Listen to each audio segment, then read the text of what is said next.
ایک عورت عراق سے آئی، اس کی 5 یتیم بچیاں تھیں تو اسے ضرورت تھی وظیفے کی. اس نے آ کے پوچھا حضرت عمر بن عبدالعزیز کا گھر کہاں؟ تو لوگوں نے فرمایا وہ سامنے جو ٹاٹ اور بوریے کا پردہ لٹک رہا ہے وہ عمر بن عبدالعزیز کا گھر ہے. دروازے پہ دستک دی تو ایک عورت اندر برتن دھو رہی تھی. پوچھا السلام علیکم، امیر المومنین سے ملنا ہے. وہ کہنے لگی اس درخت کی چھاؤں میں بیٹھ جاؤ، ابھی تشریف لاتے ہیں. تھوڑی دیر گزری تو حضرت عمر بن عبدالعزیز آئے تو کنویں سے پانی نکال کے نا، سین میں کنواں تھا تو جو جگہ میں مٹی اڑ رہی تھی نا، گرد اڑ رہی تھی، ہوتا ہے نا عصر کے بعد لوگ پانی پھینکتے ہیں، وہاں پانی پھینکنے لگے، چھڑکاؤ کرنے لگے.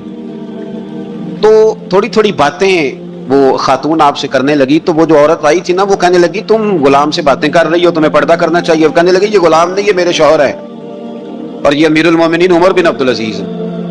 کہنے لگی یہ عمر بن عبدالعزیز ہے؟ کہا ہاں یہ عمر بن عبدالعزیز ہے. تو وہ خاتون حاضر ہوئی، کھجوریں اس کو دی گئی کھانے کے لیے. اس نے کہا حضور میری 5 یتیم بیٹیاں ہیں، مجھے وظیفہ چاہیے. جناب عمر بن عبدالعزیز نے ایک بیٹی کا نام پوچھا، ولدیت پوچھی، وظیفہ لکھا. عورت کہنے لگی اللہ تیرا شکر ہے میری بچی کا وظیفہ لگ گیا.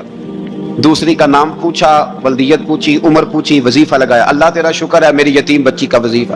4 بچیوں کے وظیفے عمر لکھتے رہے. خاتون اللہ کی حمد کرتی رہی. 5ویں کا لکھنے لگے تو کہنے لگی میں نے زمانہ بڑا دیکھا ہے پر عمر بن عبدالعزیز تیری طرح کا بندہ نہیں دیکھا. آپ فرمانے لگے اب میں 5ویں کا وظیفہ نہیں لکھتا، 4 کا وظیفہ جا کے گورنر سے منظور کرا لے اور 4 کو کہنا تھوڑا تھوڑا 5ویں کو بھی دے دے. حضور کیوں نہیں لکھتے؟ فرمایا جب تک تو حمد کے لائق رب کی حمد کر رہی تھی میں وظیفے لکھ رہا تھا، اب تو نے میری تعریفیں شروع کر دی. اپنی تعریف پر کیسے وظیفہ لکھوں؟ وہ تو حمد کے لائق ہے، اس کی حمد ہونی چاہیے، لیکن میں اپنی تعریف پر، اپنی خوشامد پر میں نہیں لکھتا. جا اللہ تعالیٰ تیری لیے بہتری کرے. وہ خاتون کہتی ہے میں وہاں سے آئی، مجھے مہینوں لگ گئے، سفر لمبا تھا. عراق پہنچی تو عراق کے گورنر کو جب میں نے وہ روکا دیا تو ان کی چیخیں نکل گئی، تڑپ کے روئے. میں نے کہا کیا ہوا؟ کہنے لگی بی بی جس نیک آدمی نے تجھے یہ لکھ کے دیا تھا نا، چند دن ہوئے ان کا انتقال ہو گیا. عمر بن عبدالعزیز پردہ فرما گئے. وہ خاتون پھر روئی، کہنے لگی یتیم بیٹیوں کا اب کیا بنے گا، اس رکے کا کیا بنے گا؟ تو آپ فرمانے لگے بی بی جب امیر عمر بن عبدالعزیز جیسا ہو تو گورنروں کو بھی اللہ کچھ توفیق دے ہی دیتا ہے. اگر انہوں نے تیرا وظیفہ زندگی میں لکھا تھا تو فکر نہ کر، جب تک میں زندہ رہوں گا وظیفہ پہنچتا رہے گا. آپ کے گورنر نے لکھا کہ حضرت صاحب گورنر ہاؤس کی عمارت کمزور ہو گئی ہے، نہیں بنا لوں. تو آپ فرمانے لگے تو عدل کا قلعہ کیوں نہیں بناتا، انصاف کی دیواریں کیوں نہیں کھڑی کرتا؟ فرمایا چھوڑ اینٹیں لگانا، عدل و انصاف کا قلعہ بنا. سب سے بڑی بات یہ تھی کہ بڑے پابند تھے صوم و صلات کے، دن کو تلاوت کرتے، رات کو عبادت کرتے، پنجگانہ نماز میں کھڑے ہوتے. اللہ کے خوف کی بات آتی تو چڑیا کی طرح پڑپڑاتے، ڈرتے. آپ کی اہلیہ کہنے لگی عمر بن عبدالعزیز یہ کیفیت کیسے ہوئی؟ فرمانے لگے ایک ذہن میں بات بیٹھ گئی تھی کہ رب نے حساب پوچھنا ہے اور میں نے حساب دینا ہے. تو جس کو پتا ہونا میں نے حساب دینا ہے اور مجھ سے کسی نے حساب پوچھنا ہے، پھر سمجھیں، حساب دینا ہے اور کسی نے حساب پوچھنا ہے، حساب دینا ہے اور حساب. تو فرماتے ہیں جب یہ ذہن بن گیا نا کہ میں نے حساب دینا ہے اور رب نے حساب پوچھنا ہے، تو بس پھر میں نے حساب کر کے رکھنا شروع کر دیا. پھر میں نے کوشش کی ہے کہ حساب کروں کہ نا انصافی نہ ہو جائے، ظلم نہ ہو جائے. ایک آدمی بڑی دور سے چل کے آیا، عرض کی حضور آپ کے گورنر نے میرا مال چھین لیا ہے، واپس نہیں کرتا. تو حضرت عمر بن عبدالعزیز رحمۃ اللہ نے رکا لکھا. فرمایا میں نے تو تجھے نیک آدمی سمجھ کے گورنر بنایا تھا اور تو لوگوں کے مال نہیں واپس کرتا، فوراً واپس کر. اس کے نام جب خط لکھا تو آدمی خوش ہو گیا. تو آپ فرمانے لگے اب یہ بتا تیرا آنے جانے کا خرچہ کتنا ہوا؟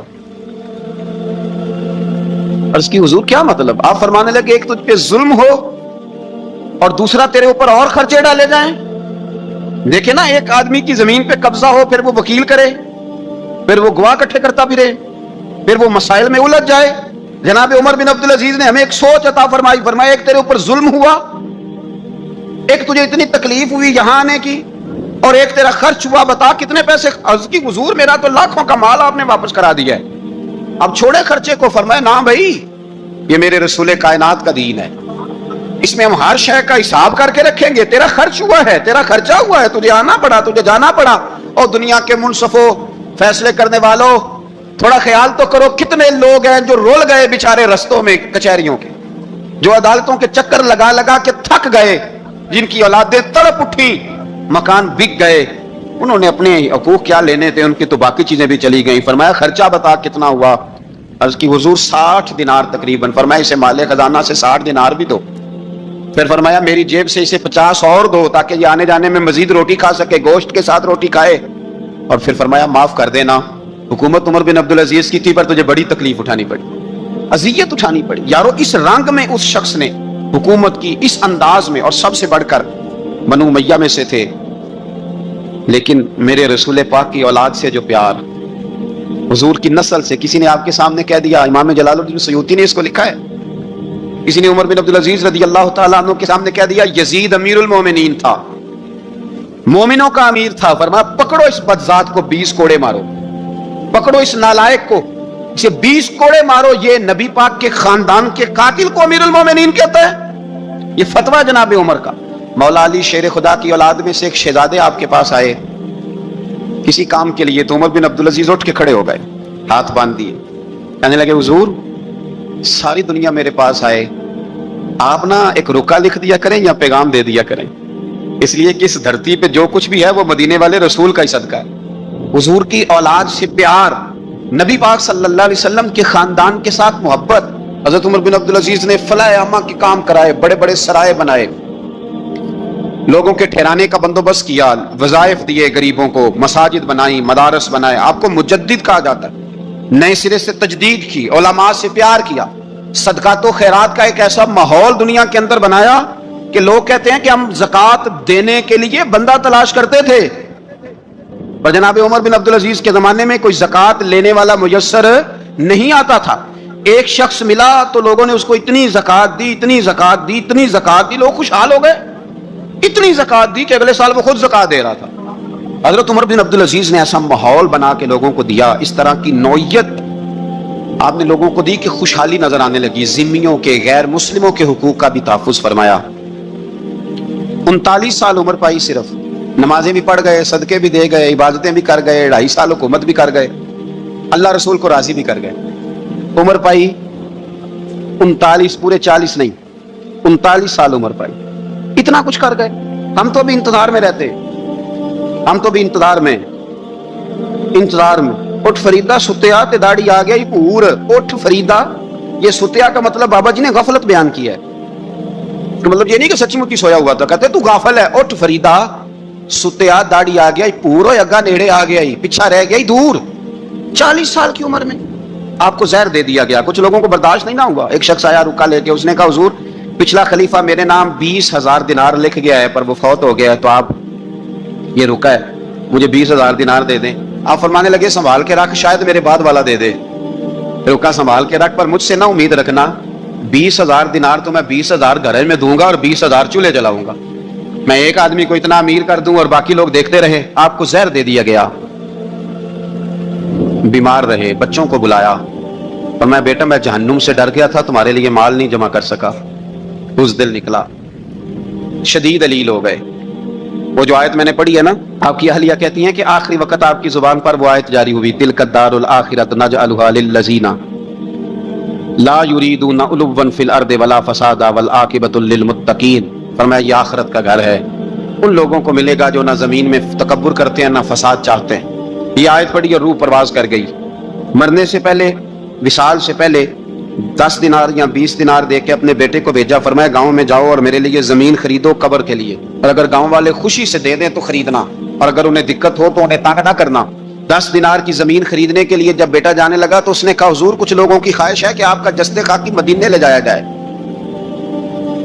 اور نبی پاک علیہ السلام کے پہلو میں آپ کو دفن کیا جائے. آپ فرمانے لگے پتر میں اس قابل نہیں ہوں کہ حضور کے ساتھ دفن کیا جائے, نہ میں اس قابل نہیں ہوں. اس طرح کرنا, میرے پاس حضور کے کچھ ناخن اور بال ہیں, جب میرا انتقال ہو جائے تو میری قبر میں رکھ دینا. اور پھر حضرت عمر بن عبدالعزیز نے فرمایا مجھے نہ سستا کفن دینا 2 دینار کا, اس سے زیادہ کفن نہ دینا, 2 دینار کا کفن. حضور آپ کا مال ہے کچھ پڑا ہوا تو اس میں سے اچھا کپڑا خریدا جا سکتا ہے. فرمایا نہ بھائی 2 دینار کا کفن خریدنا. حضور کیوں؟ فرمایا اس لیے کہ اگر میں نیک ہوا تو اللہ مجھے جنت کا لباس عطا فرما دے گا, اگر میں بد ہوا تو یہ بھی تو پھاٹی جائے گا, چیر دیا جائے گا, قبر توڑ دے گی پسلیاں, لہٰذا مجھے مہنگا کفن نہ دینا. 2 دینار کا. آپ کے وصال سے کچھ عرصہ پہلے نا آپ نے ایک قاصد بھیجا,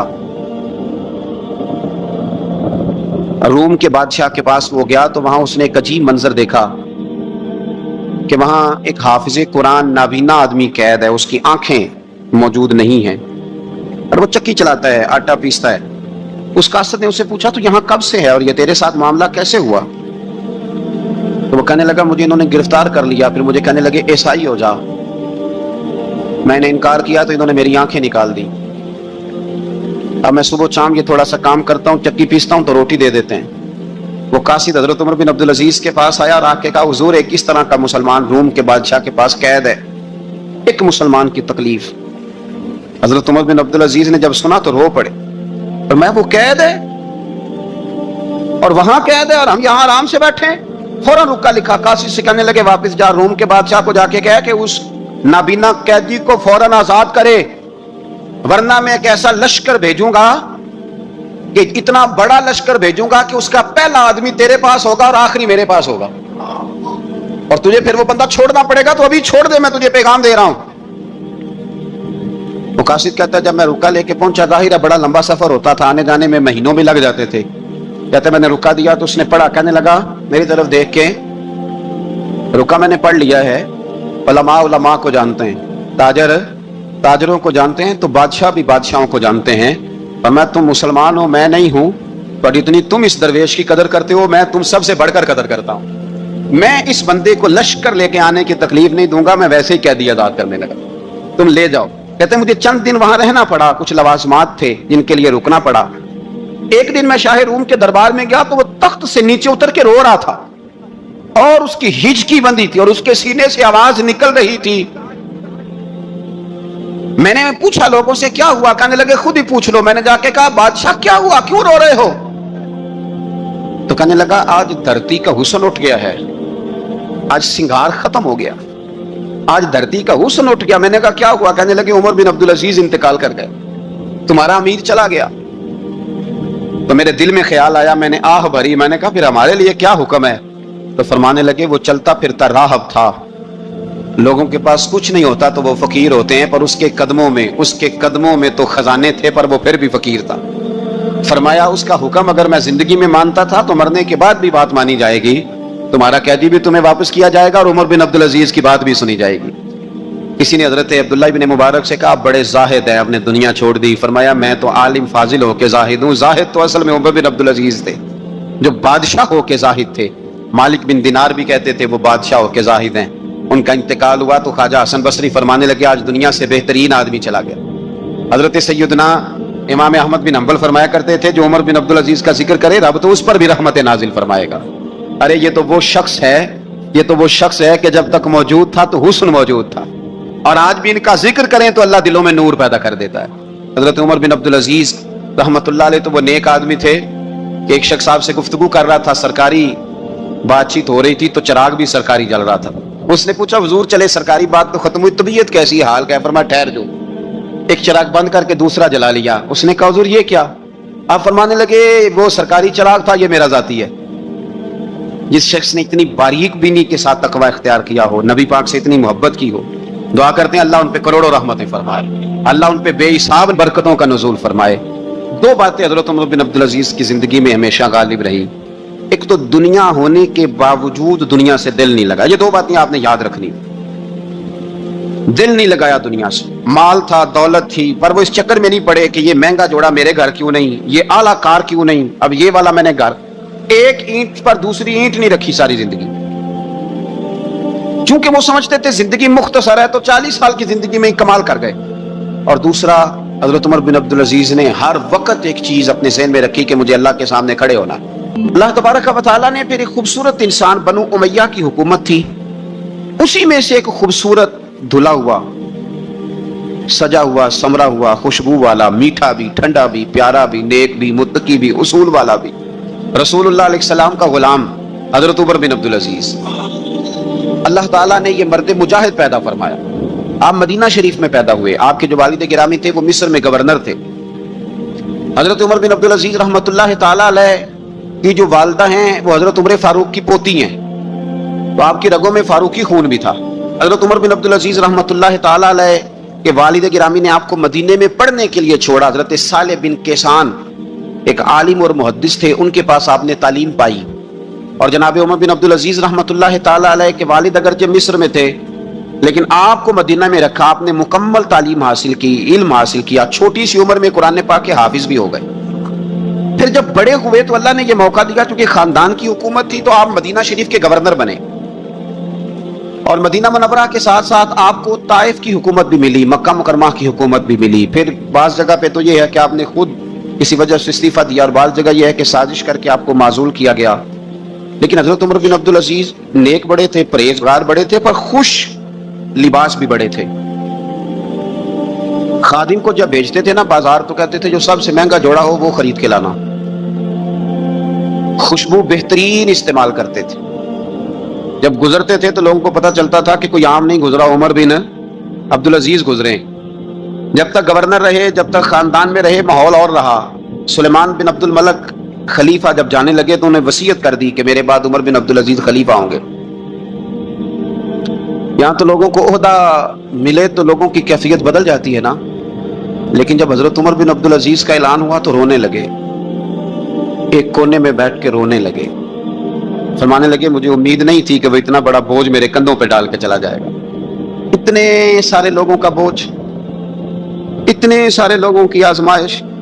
خیر چونکہ وصیت تھی, آپ کی بیعت لی گئی. بیعت لینے کے بعد آپ منبر پہ چڑھے تو فرمایا لوگوں میں تمہیں آزاد کرتا ہوں, اگر تم میرے علاوہ کسی کو حکمران بنانا چاہو تو مجھے کوئی اعتراض نہیں ہے. لوگوں نے کہا نہیں, آپ ہی ہمارے حکمران ہوں گے.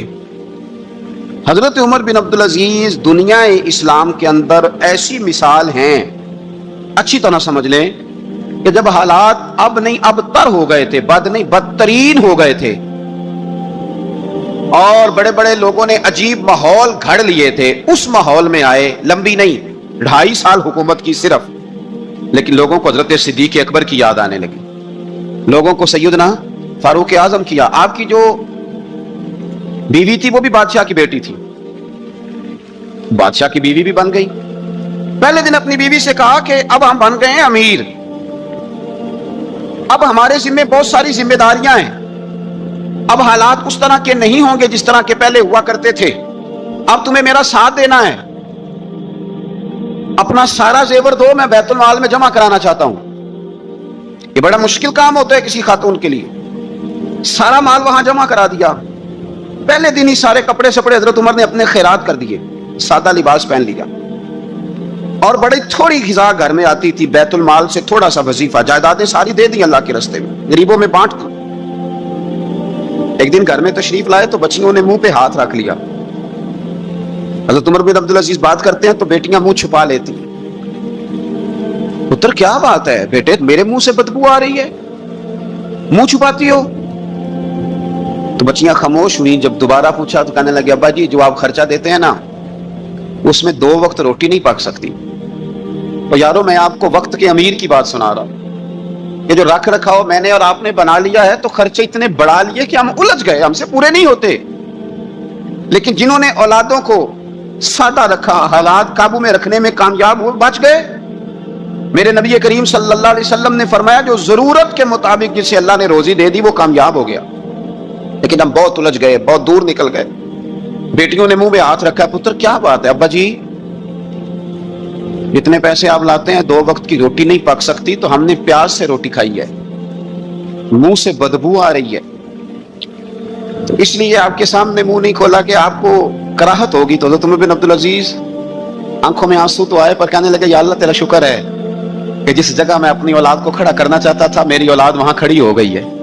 یہ پیاز سے روٹی کھا کے بھی شکر ادا کرتی, پیاز سے روٹی کھا کے بھی. آپ یقین کریں میرے ابا جی میری والدہ سے کہتے تھے کہ بڑولے میں گندم میں نے ڈلوا دی ہے, یہ میری ذمہ داری تھی. اب اچار کا ایک مرتبان بنا لے تو انشاءاللہ گرمیاں مسئلہ کوئی نہیں. میں نے دیکھا ہے انہیں پیاز سے روٹی کھاتے, میں نے دیکھا ہے وہ ایک پیاز سے روٹی کھاتے اور پیاز روٹی کے اوپر رکھ لیتے. اور آخر میں ان کا چہرہ جب ہم لوگ دیکھتے تو وہ کہتے اللہ تیرا کتنا شکر ہے, سوال نہیں کرنا پڑا, گندم بھی اپنی تھی, پیاز بھی اپنا تھا, گھر میں نے بچوں کے بیچ بیٹھ کے روٹی کھا لی. اور یوں لگتا تھا کہ وجود بھی ان کا سارا شکریہ ادا کرتا ہے صرف زبان. حضرت عمر بن عبد العزیز نے اپنے گھر کے اندر عید والے دن